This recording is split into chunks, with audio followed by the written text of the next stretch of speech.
तो दोस्तों, आज एक बहुत पुराने प्यार की बात करी जाएगी वीडियो में, जो कि है सिनेमा। और सिनेमा से जुड़े हुए किस्से कहानियाँ सबको सुनना पसंद है।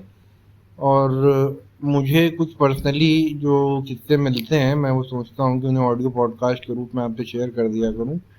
जैसे लहरें करके एक बहुत अच्छा चैनल चलता है जिसमें आपको पुराने वीडियो देखने को मिल जाते हैं।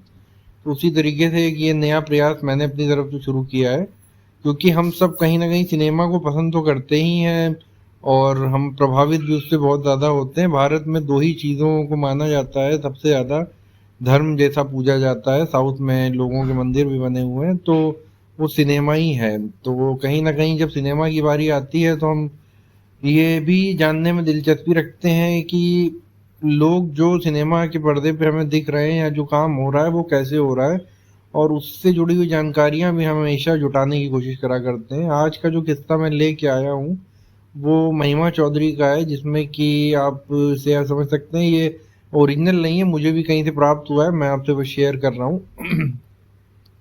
कितना इसमें सच है झूठ ये तो नहीं पता। महिमा चौधरी परदेश फिल्म से लॉन्च हुई थी और उन्हीं के विषय में ये एक किस्सा है जो कि इसमें बताया गया है कि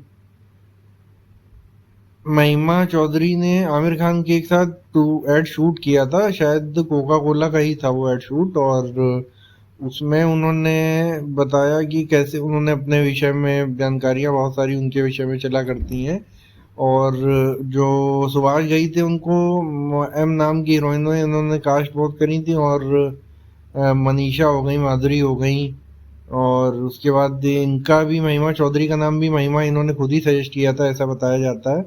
और ये भी कहीं ना कहीं फिल्मी बैकग्राउंड से शायद नहीं थी, लेकिन क्योंकि आजकल एक नेपोटिज्म की बहस भी सुबह शाम सुनने को मिल जाती है, आज फ्राइडे भी है और बहुत सारा कंटेंट भी आपके सामने देखने को आने वाला होगा, तो आप उसे भी देखें।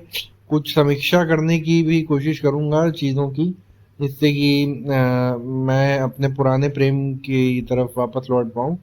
सिनेमा या वेब सीरीज कुछ भी आप जिसे कह सकते हैं।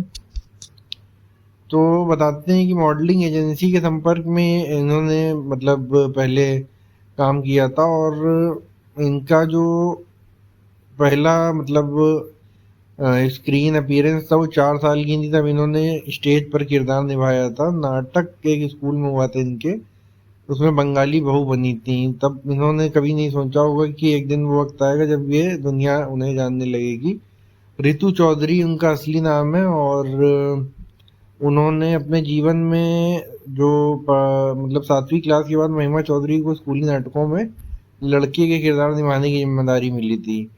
उस दिन मतलब ये हुआ कि उनको लगा कि वो फिल्म एक्ट्रेस बन जाएंगी। और आज उनका जन्मदिन है, इसलिए ये भी कह सकते हैं कि आज ये किस्सा बहुत अच्छा हो जाता है आपसे शेयर करना। 1973 को 13 सितंबर को ही वो दार्जिलिंग में पैदा हुई थी।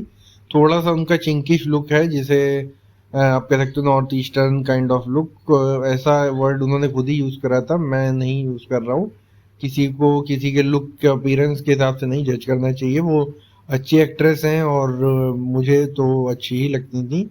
और दार्जिलिंग के ही बोर्डिंग स्कूल से ही महिमा की पढ़ाई लिखाई भी हुई थी। दार्जिलिंग में नेपाली भाषा बोली जाती है, तो महिमा की भी नेपाली भाषा पर अच्छी पकड़ है। उत्तर प्रदेश के बागपत जिले के रहने वाले हैं वो लोग, और महिमा चौधरी का परिवार एक जाट परिवार है। महिमा की माँ दार्जिलिंग में रहने वाली नेपाली मूल की महिला है। महिमा पढ़ने में बहुत अच्छी थी। पहला मॉडलिंग प्रोजेक्ट जब इन्होंने किया था तो ये कहा जा रहा था कि कहीं ये पढ़ाई अपनी इनकी डिस्टर्ब ना हो जाए, जैसा कि नॉर्मली सभी माँ बाप को लगता है। और जब इनको ऑफर मिलने लगे फिर उन्होंने वीडियो जॉकी भी के तौर पे भी काम किया था। और उसके बाद फिर इन्होंने जब अपनी पढ़ाई पूरी कर ली तो सुभाष घई की परदेश सेने परदेश अपने आप में बहुत हिट मूवी मानी जाती है, काफ़ी अच्छी मूवी थी। और शाहरुख खान उसमें लीड एक्टर थे। और कानपुर का कनेक्शन उसमें ये है कि जो सेकंड लीड एक्टर थे वो अपूर्व अग्निहोत्री थे, वो कानपुर के ही रहने वाले हैं। और मेरा भी कानपुर कनेक्शन यही है कि मैं खुद कानपुर से हूँ। तो और भी बहुत से कलाकार और बड़े लोग हैं जो कानपुर से हैं, जैसे कि डेविड धवन भी कानपुर से हैं और बाकी बहुत से लोगों का यूपी से कहीं ना कहीं कनेक्शन निकल ही आता है, बड़ा राज्य है। तो अब इसमें हम आगे आपको और क्या बता सकते हैं, जो जानकारी है वो यही है कि इनको फिल्मों में लाने में सबसे बड़ा जो रोल था वो इनका ही रहा है, क्योंकि ये खुद काम करने लगी थी सिनेमा में। और बाकी और डिटेल्ड वीडियो तो नहीं बना सकते थे, तो ये बर्थडे पे एक छोटा सा पॉडकास्ट काइंड ऑफ वीडियो सोचा कि बना दिया जाए, क्योंकि ये वो मूवी है जो मैंने सिनेमा हॉल में देखी थी अपनी फैमिली के साथ। और लाइफ में मैंने दो ही पिक्चरें अपनी फैमिली के साथ देखी हैं सिनेमा हॉल में। उनमें पहली हम आपके कौन थी और दूसरी परदेश थी। तो ये मेरी एक चाइल्डहुड मेमोरी भी कहीं ना कहीं से जुड़ी हुई है।